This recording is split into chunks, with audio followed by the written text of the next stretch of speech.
My guest today is Nancy Chan, and Nancy is with the company with Krill Oil, Kori Oil. Oh my goodness, Kori Krill Kori. Oil. Kori. Oh gosh. Okay. Take two. Oh gosh, there's a dog crossing. Are you done, Whitney? Okay. My guest today is Nancy Chan. Nancy is with Kori Krill Oil. It's kind of a tongue twister, unless you practiced it a lot. But Nancy, thank you so much for being here. I'm so excited about your message. Thank you so much for having me, Amy. How are you today? I'm good. I'm so Good. excited for the chance to be able to tell everyone a little bit more about Kori, our brand, as well as a little small nutritional powerhouse that is Antarctic Krill. Antarctic krill, Yes, specifically. yes. Ooh, okay. Spoiler alert. Oh, here it comes. She's just eking it out a little bit at a time. But so one of the things that really interested me is because I actually take fish oil, and so I'm always up for like why should I change that? And it was more than just krill oil. It's the sustainability of it, Mm. and that your company is working with another company, and um, I live in the country. Um, uh, and the sustainability efforts that your businesses are working on. So I am so glad that you're here. I'm thrilled to learn more about krill oil and why I should be taking it. Yeah, So if it's okay for me to jump in, why don't I go right for first it. start off with explaining what is krill, what is krill oil, why do we even need omega-3s, right? And where I would start off first off is omega-3s.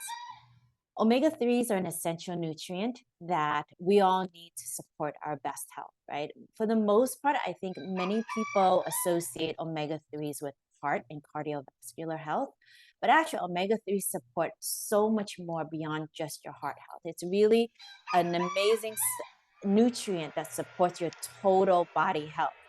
The catch with omega-3s, though, is that our bodies cannot naturally make it. Unlike something like vitamin D, where your body can make vitamin D, we can't make omega-3s. And the only way we can get omega-3s is through our diet. Now, the best sources of omega-3s actually come from fatty fish seafood. So think kind of salmon and fatty fish. And kind of fun party fact is that the reason why salmon meat, when you kind of get a piece of salmon, the reason why it's pinkish, is because salmon has such a high diet in krill. And it's the krill that makes the salmon meat pinkish because of the nutrients. So that's kind of like fun party fact on the side. So suffice to say, the challenge with Americans is that with such a heavy meat and potatoes kind of diet here, most Americans, this statistic is really shocking, right? 70% of us have an omega level that's way too low because over 90% of us are not getting enough seafood in our diet. And because of that, we need to be able to get more omega-3s in. And so supplements are a great way for anyone who, one, doesn't have a lot of access to seafood, or two, who doesn't like to eat seafood, right? Now, enter in fish oils and krill oil. Now, I think most people are familiar with fish oil when we say the word omega-3s, because I think they've been most associated as kind of the supplement to go to get omega-3s. And krill oil is more newer in the market. It's probably been around for the last 10 to 13 years or so, krill oil. And it's also a marine source. Now, krill oil is sourced from an animal, a marine species called krill. And krill are these small kind of shrimp-like crustaceans. Now, the great thing about krill is that they're so nutrient dense and nutrient packed. So they are able to deliver the omega-3 fatty acids that we need and that we find in fish, like EPA and DHA.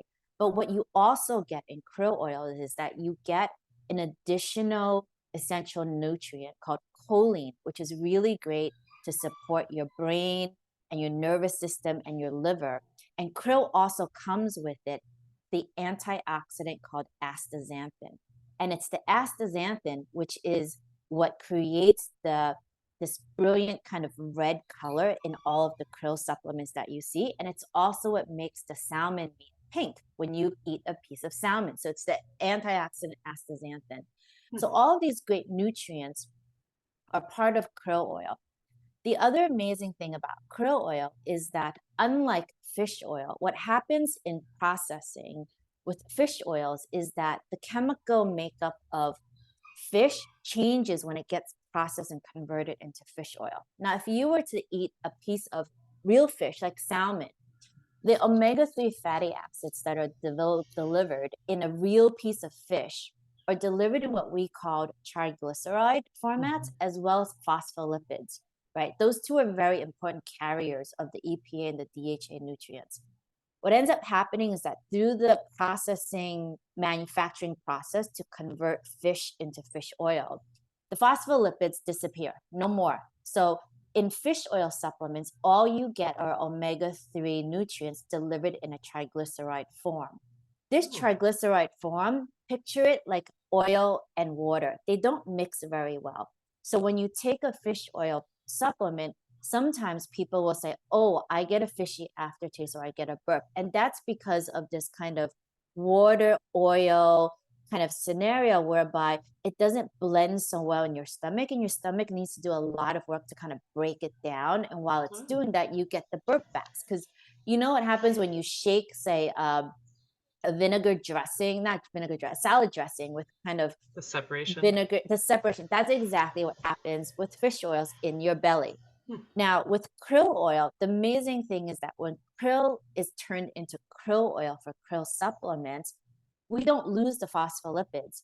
So I have this kind of running joke with anybody that I meet that krill supplements are actually closer to real fish than fish oil supplements are, because krill oil supplements retains that nice balance of both phospholipids and triglycerides, right?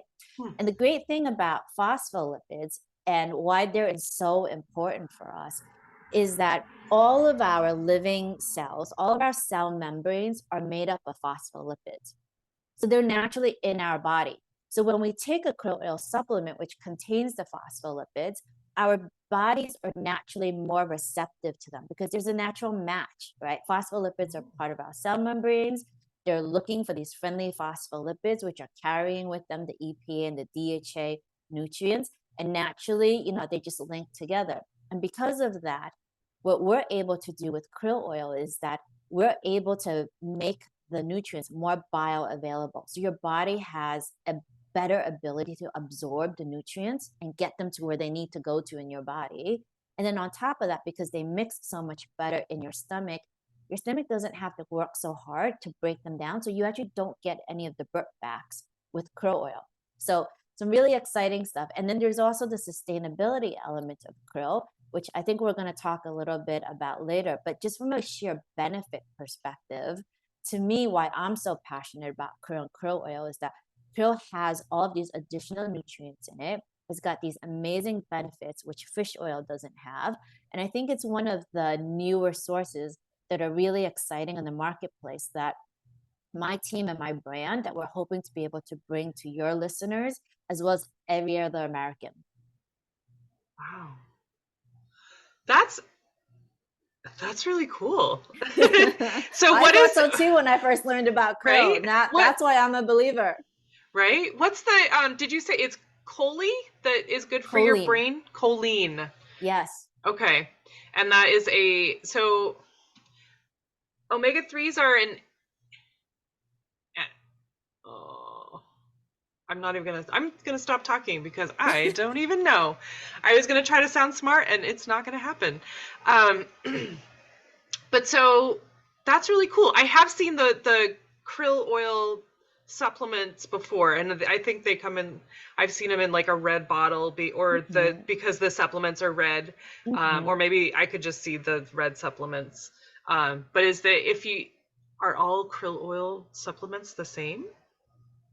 Not all krill oil supplements are the same, because krill is actually available in all the oceans around the world. And what we find is that the highest concentration and the purest concentration of them are actually in Antarctica. That's where my spoiler alert now comes to life, right? We source all of our krill oil from Antarctica.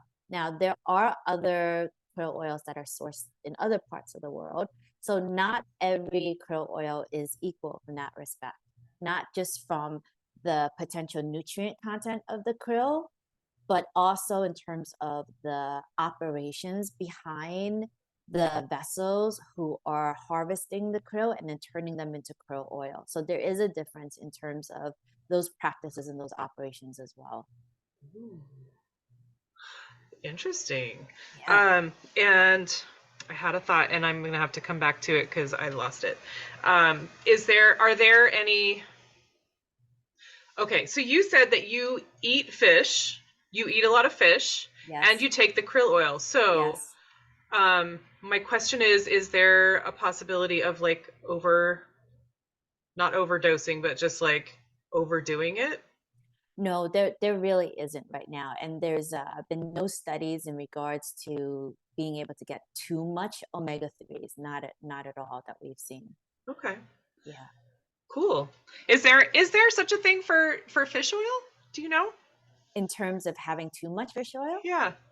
No, there really isn't. And from the fish oil perspective, again, the main nutrients from fish oil are the EPA and the DHA, right? Fatty acids that are delivered into the body. So from that perspective, there's also, there isn't any solid concrete evidence out there that says you can get too much and too much is bad for you. Now, what I will say is that for all of your listeners, because these are supplements, be it fish or be it krill, you should always check with your doctor to make sure that the supplement is right for you, right? Because there are instances from an omega, just a general omega-3 perspective, where omega-3s also act as blood thinners. So if you are, on statins and things like that, you just have to be a little bit careful. And then with krill, because it comes from a crustacean, anyone with a shellfish allergy Okay. needs to be careful, and krill is probably not the right option for someone with a shellfish allergy. But other than that, it's been very proven to be very safe. Good point. Yeah, And krill is what whales eat? it Is is. that It's right? what whales and penguins eat, and other fish, and salmon, clearly. Right, right. Yes. That's a really interesting point about salmon too. I had no idea. I just thought it was just a pink fish. But salmon is pink on the inside and all other fish are not? So salmon Uh, must eat more? yes. Salmon has a very high concentration of krill in their diet. Wow. Okay. That is really interesting. And so you all right. So if you are sourcing your krill from Antarctica, is it, how do I want to say this? Is it higher quality because it's like cleaner water? Because I would imagine if you were catching really anything off of the US, it's going to be a little bit less nutrient dense.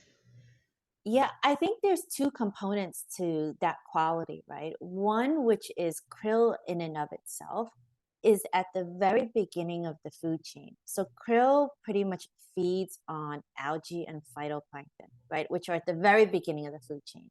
So from that perspective, you just think about the food chain, there's not a lot of contamination to be had because krill is so early on in that food chain. The only thing it's eating is the algae sources, right? Okay. Unlike when you start to go up the food chain, the more predators that kind of come higher in the food chain, they're eating the animal or the plant underneath them. And that's where the contamination starts to happen, right? So when you compare kind of krill at the very beginning of the food chain and you compare fish, which is higher up, that's why you always hear a lot of concerns with fish and mercury concerns and things like that, because fish are higher up on the food chain. So they're eating more things below the food chain, which exposes them to greater chances of quote unquote contamination. One, that's the great thing about krill, low on the food chain, eating algae and phytoplankton. So very low chances of having any of those type of concerns. The second piece of this is with Kori, for example, because we source our krill from Antarctica, for the most part, are very pristine waters right now that have very little contamination for all of the great work that the government is doing there to protect the ecosystem. So naturally, you're getting krill in a more pure environment as well, which is always an amazing thing, which is why I said the source of your krill and not all krill oils Hmm. are created equal. And it's important to be looking for those sources. Okay. This might make me sound really dumb, but did you say the Antarctica government? Yes, Do they have yes. a government? It's a convenient way for me to describe it. It's not so much the government, but the way that we work is in order for us to be able to harvest in Antarctica, there is an organization called CALMAR for short, and they are the Commission for the Conservation of Antarctic Marine Living Resources.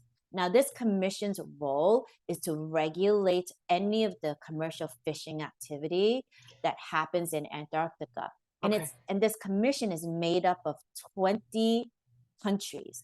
And so to do anything and get the alignment to pass any type of regulation requires a lot of coordination and a lot of alignment from that perspective. So I use government as a way Okay. of kind of shorthanding to say there are a lot of organizations that are proactively protecting and looking out for the welfare of our southern oceans. Okay. Yeah. That makes a lot of sense. I just was like, are there residents? Like, wow. Okay, with the penguins.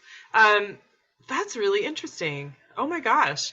And it makes total sense that the waters are just cleaner, but people are also trying really hard to protect that because it's all we've got for clean water. Oh my gosh. So cool. Um, let's see. So krill, are we are we taking food from the whales? Do whales go down toward Antarctica? Are we like Yes. So in the Antarctic ecosystem, there are whales, there are penguins, and there's other marine life clearly as well, right? But right? I get asked this question quite often of, oh my God, are you starving the penguins? Oh my God, are you starving the whales? Right? Like humans have so much other food to eat. Why do you have to take the food from them?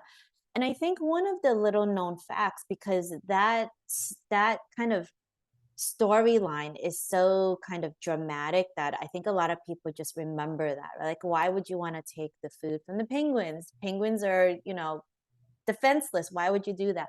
And I think one of the little known facts that we're trying to educate people on is that there's such an abundance of krill, right? That in the krill oil supplement industry, we're barely making a dent in what is actually a very renewable resource. And if I can share some of the stats with you and your listeners, Please. krill, krill is the largest animal species biomass on Earth. So there exists 500 million tons of krill swimming in the ocean. And most of that is concentrated into Antarctica, right? And krill are really efficient at reproducing.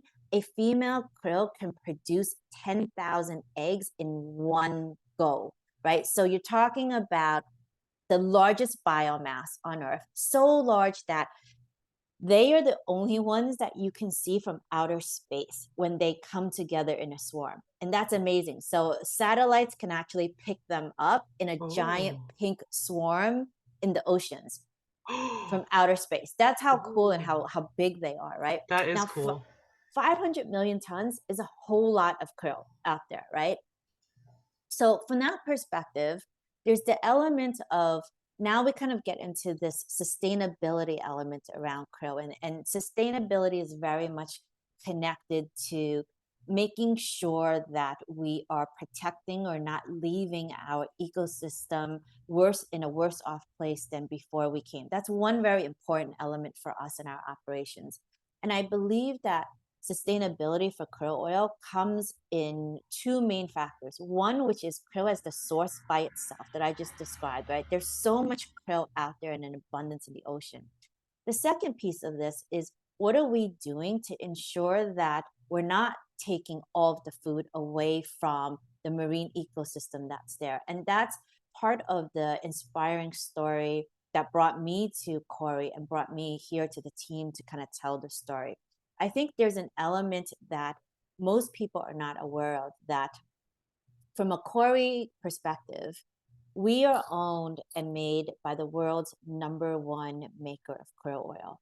And the operations behind Kori, we're so dedicated to ensuring the sustainability practices that some of the things that we do include this first piece of answering your question around whether or not we're taking all of the food away from the animal ecosystem. The first thing that we do with our mother company, Aker BioMarine, which is the company that I just cited, the world's largest maker of krill oil, what we do is we work with the 𝗏𝗏 organization that I just mentioned to be able to regulate the catch that's allowed in the oceans. So in the fish oil catching industry, in the krill oil catching industry, there are what's called quotas that are set up, right, for each of the fisheries, meaning that any commercial fishery and boat with the proper license to go and fish in that geography, there's a catch limit. Once you reach that catch limit,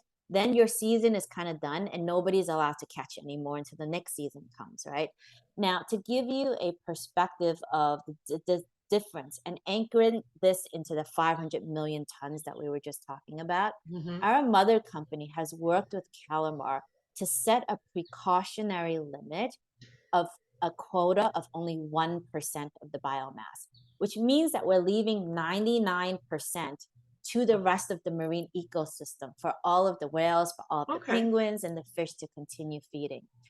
Compare that to the fish oil industry, and the fish oil industry has a catch quota that's around 10%, significantly more than krill. So the first place that we talk about from a sustainability perspective is just managing being responsible for the catch quota to make sure we're not over catching and over harvesting. And that's one really important thing about krill, so that we're not taking out too much and there's so much left over for the rest of the ecosystem. Okay. Yeah. And so what happens once that 1% is caught, then no one's fishing? No one is fishing until the next season. But right now, the entire krill oil industry, we're nowhere close to that 1%. The highest that the seasons have reached, I believe, is a 0.6% of that 1% quota. Oh, okay. So far from coming anywhere close to that precautionary limit. Okay. All right. And so the krill, I'm just, because I've looked at my labels on my fish oil supplements before, and I don't even know how many different fishes there are, and I'm imagining some of them are not, like, they're not fish that I would eat, but I don't really eat fish. So I don't really know, but I know there are probably, feel like there are like 6 different types of fish in the fish oil supplements. Some including like anchovies, sardines, which are big sources. Yes. Yeah. And so it's just a mix of I don't know, whatever they can catch. Is it like less, I don't know, are they less picky? Do you know? It's not so much that they're less picky, but what I would say is that there are designated fisheries around the world as well. Peru, for example, happens to be the largest fish fishery that supplies into the fish oil supplement industry, right? And Peru is a huge fishery that contains these fish that the industry goes to go catch.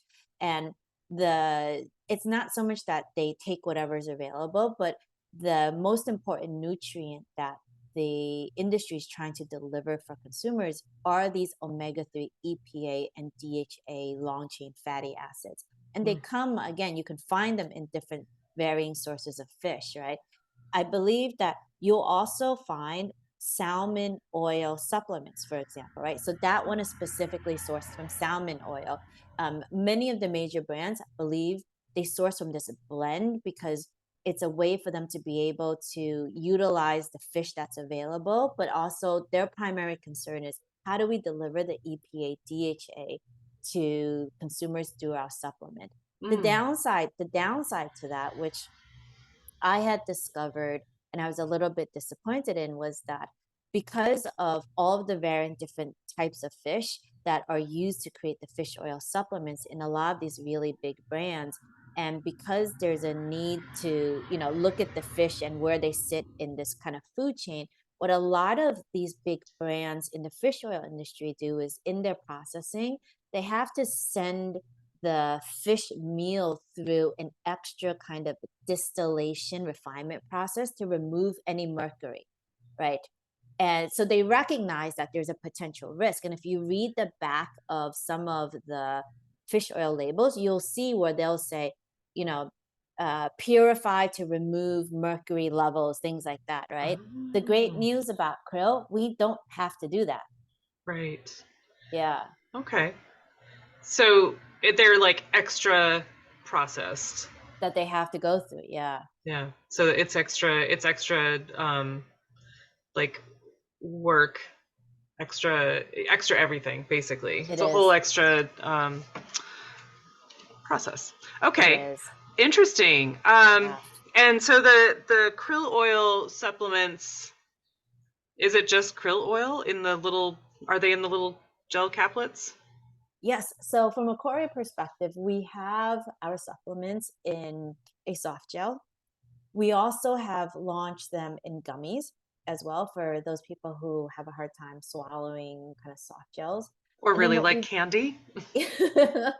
yes, that too.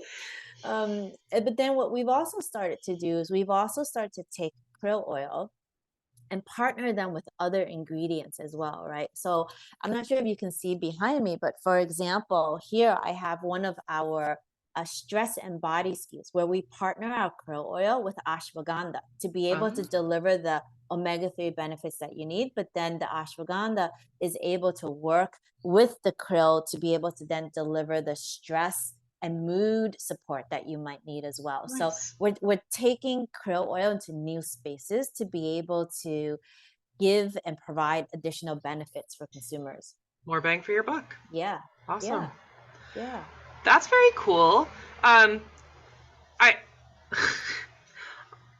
I maybe shouldn't be saying this out loud, but if you were if you were getting krill oil gummies, Mm.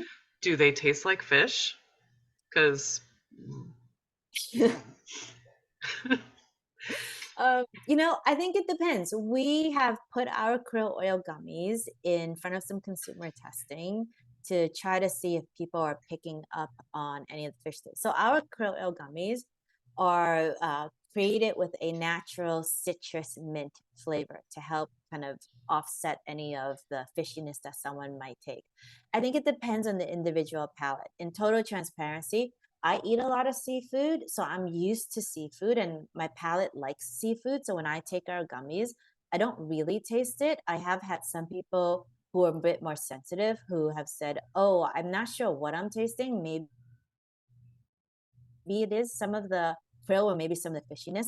So it's hard to say. I okay, think it depends on everyone's individual palate. But we've tried our hardest to be able to find the right flavor pairing with the krill to reduce that type of fishy taste sure, experience that you might get. Yeah, yeah. But okay. Just a little aside. yeah, that's okay.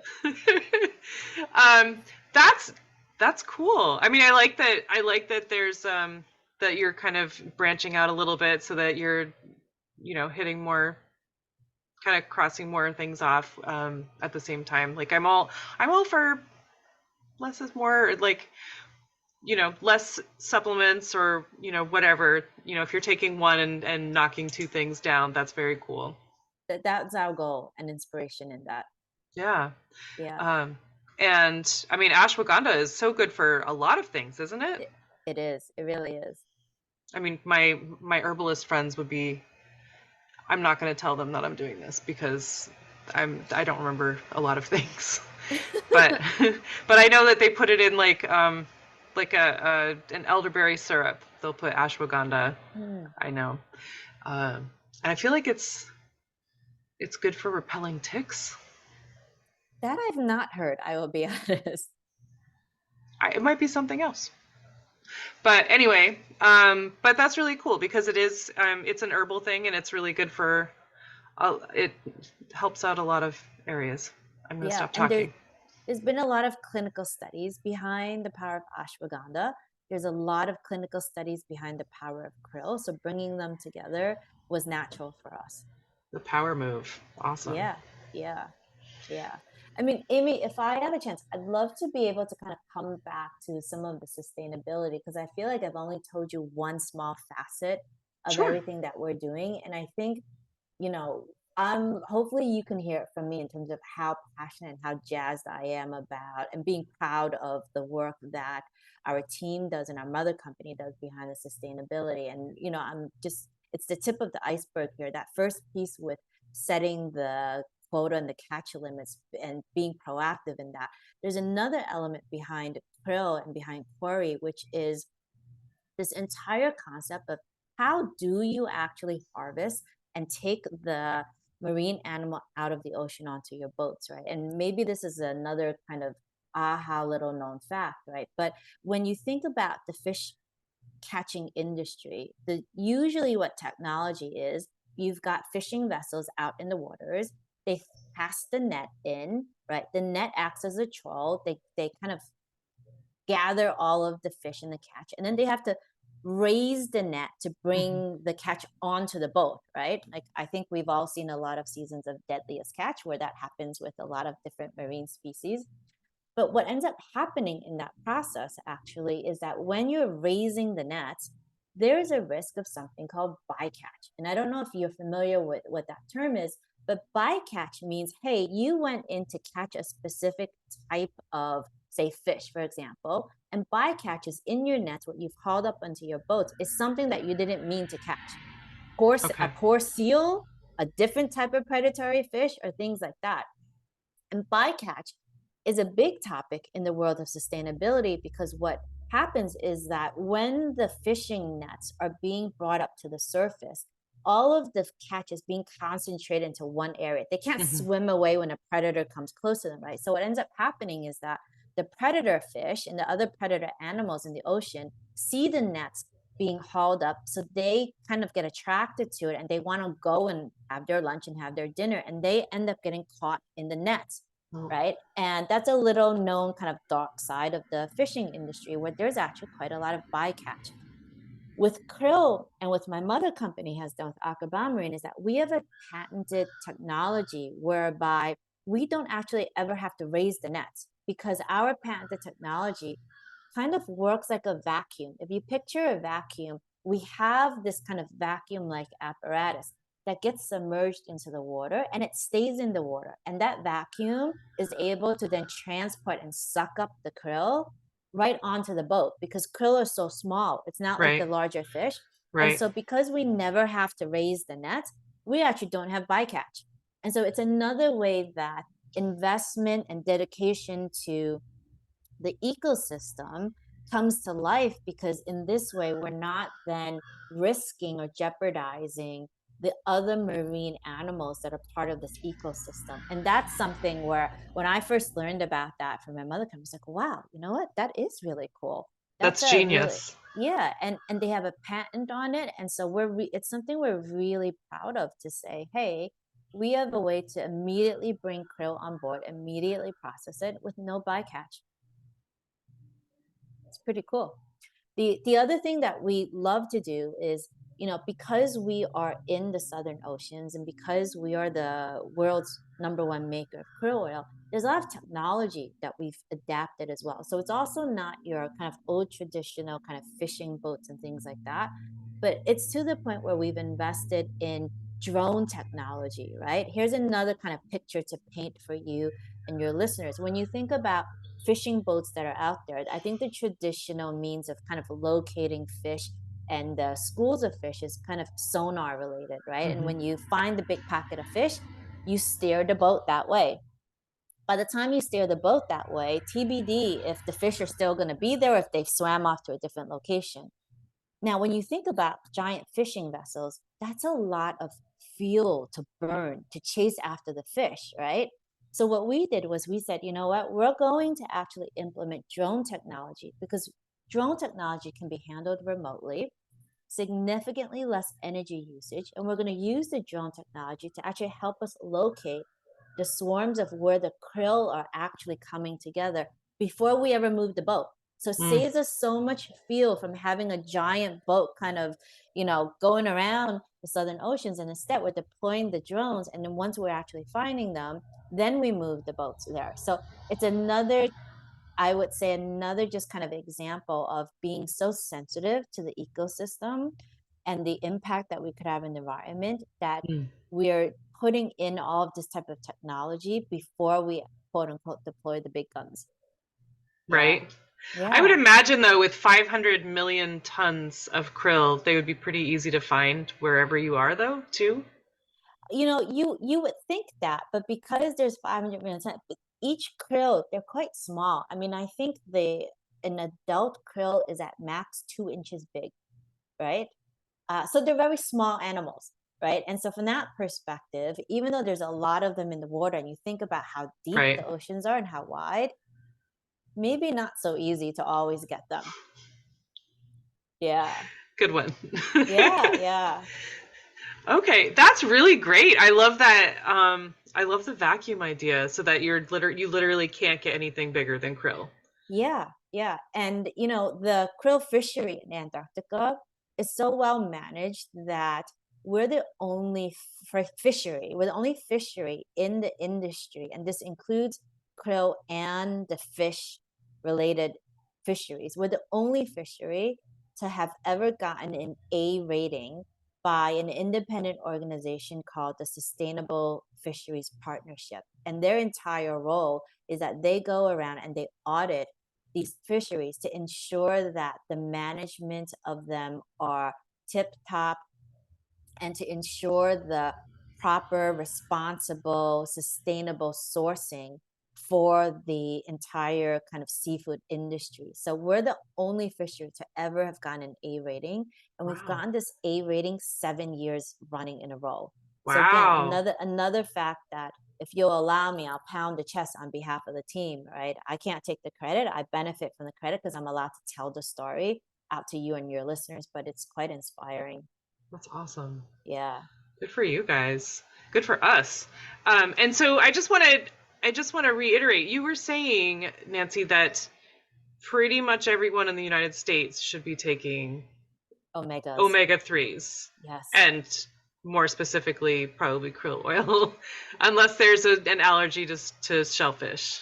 Yeah, I mean, what I always say to everyone is, even though I head up a supplement brand, my recommendation is get it from fatty fish if you can, right? Fatty fish is the gold standard when you're going to eat a real hunk of chunk of fish, right? That is the gold standard. That's what I recommend to everybody. But like I said, I recognize not everybody likes to eat fish. Not everybody can get their hands on good quality fish that will deliver to you those nutrients without any of the mercury or the contamination kind of concerns. And Mm. if you're someone kind of in that situation, then I really hope that you will consider a supplement. And then as part of that, I really hope that you'll consider Kori and Krill for all of the great benefits that we can deliver. Yeah, for sure. Yeah. Wow. Um, yeah, absolutely. I mean, I'm gonna have to look into that now and run that by my doctor. Um, but thank you so much for that. That's really interesting. I had no idea. I, to be honest, I was a little turned off by the red color, but there are so many things that have like dyes in them, just to, All natural. yeah, they're All just natural. naturally But red. but you have to look, because there's some krill brands out there where if you turn to the back of the pack, you'll see something that says red 40. That's a no-no. You don't want to go there. That means they're not using a high enough quality krill, and they have to put a dye in to kind of get that red color. If Mm, you turn around the back of a Kori box, the only ingredient you're going to see in there is the krill oil and whatever makes up our soft gel that we need to hold the krill oil in. right. Yeah. Mm, interesting. Whew, wow, that was a lot. That's really cool. I But could keep so, talking for hours. oh my gosh. Uh, so that was okay. Whew, need a second. Um, So krill is more sustainable because it is reproducing so much. I imagine, I mean, 500 million tons of krill all reproducing. Yes. That's a lot. That's a lot. I would love to. I'm gonna have to look up and see if I can see like the swarms from space. That would be super cool. Yeah. And they are not overfished in like generally, at least by Kori, we know, No. but because there's so much, it's hard. You said it's just 1%, but that's just Kori. No, that's the entire industry. That's the entire krill industry. Oh, okay. Yes, that's how proactive our mother company 𝗚𝗿ecie𝘂𝘁𝘂𝗀 is in working with the other 20 nations that make up Calamar. So they set that Oh, standard for the entire krill oil industry. wow. Yeah. That's awesome. Okay. And so it's very responsibly fished. That's great. Okay. And with your sustainability efforts, you are reducing or you're completely taking out the bycatch. There's no bycatch to be had. And so that's very sustainable. And you're using drones and waiting until you actually find the fish to go get the fish. That's really great. And Wow. That's so much information, Nancy. Oh my goodness. I can't believe you can talk for hours. That just is so much, it's so much information to have in your head, and it just flowed right out of you. It was amazing. So I always ask everybody, this is really interesting. I really need to look into this. I'm going to be looking into to Kori Krill Oil for sure. When I say the word sustainability, what does that mean to you personally? I mean, sustainability to me is about recognizing that there are limited resources on the earth and doing our best both as people and as companies and organizations to be able to protect that and be able to understand and learn from all of the actions that we have so that we can protect and leave our ecosystem and our environment in a equally strong place as before we came in to ever touch it. And sustainability for me comes in kind of many different forms, right? There's sustainability through operations, which is environmental sustainability. How do we have an impact on the environment that we're operating in, right? But there's other elements of sustainability from the standpoint of kind of social sustainability, right? In my mind, which is what are we doing to educate people about all of the things that can be done and how do we take that through and understand that sustainability is not something that you have to trade off on, right? Like quite Mm-hmm. often what I see a lot of is people say, oh no, sustainability means, being sustainability means I have to pay more for something and I don't know if I'm willing to pay more for something, and that should never have to be a choice, right? And I think the more we can educate people and the more that we kind of hold ourselves and companies responsible for it, we're able to kind of practice that type of social sustainability as well, just for Mm-hmm. that education and that awareness. So it's quite, I would say, complex. It's more, to me, it goes far beyond just kind of recognizing environment. It's about also the choices that we're making in every touch point that we have.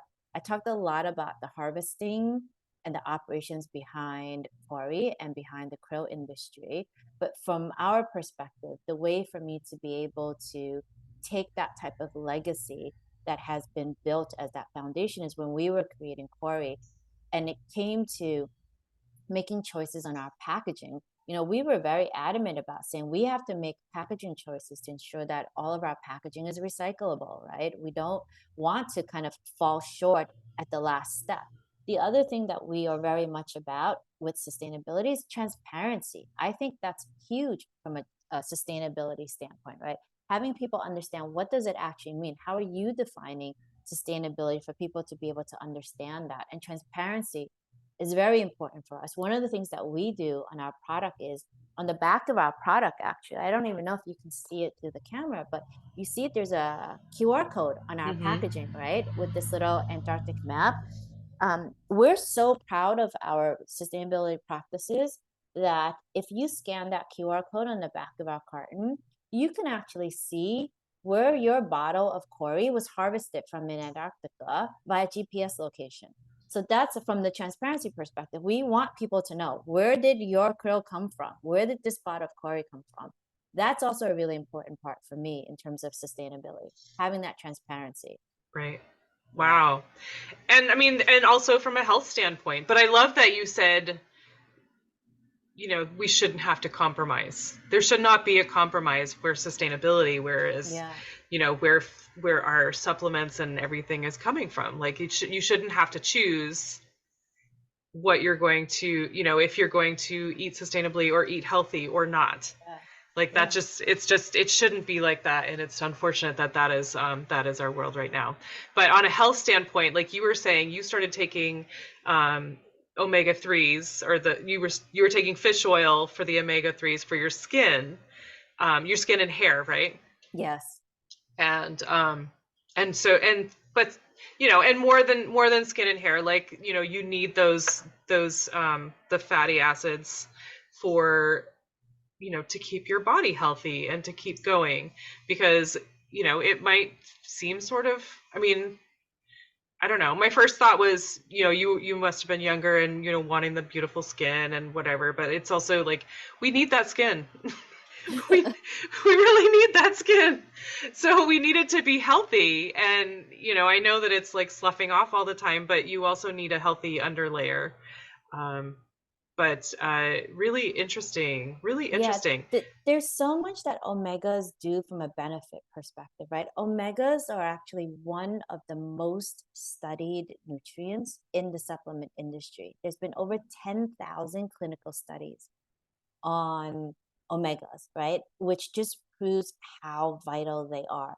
And I think I had mentioned at the beginning of this that for the most part, I think people associate omega benefits with cardiovascular and heart health. And a lot of the times, most people get introduced to omegas when they get a little bit older, and they go to the doctor and you go for your annual checkup, and then your doctor comes back and says, oh, your triglycerides are kind of getting a little bit high, based on your age, I'd recommend you start to take an omega supplement. And my entire mission, again, not just because I'm so passionate about krill, but my entire whole reason for being here with Kori and with krill is that with omegas, they're not just good for heart health, but omegas are actually clinically studied to be able to support your heart, your brain, your joint, your eyes, your skin, and so much more, which is why it's such a hard-working nutrient that we all need. But it's not something that you should only be taking by the time you get to a certain age and your doctor is saying, oops, you need to take this. Because at that point in time, it's almost like you're trying to fix a problem.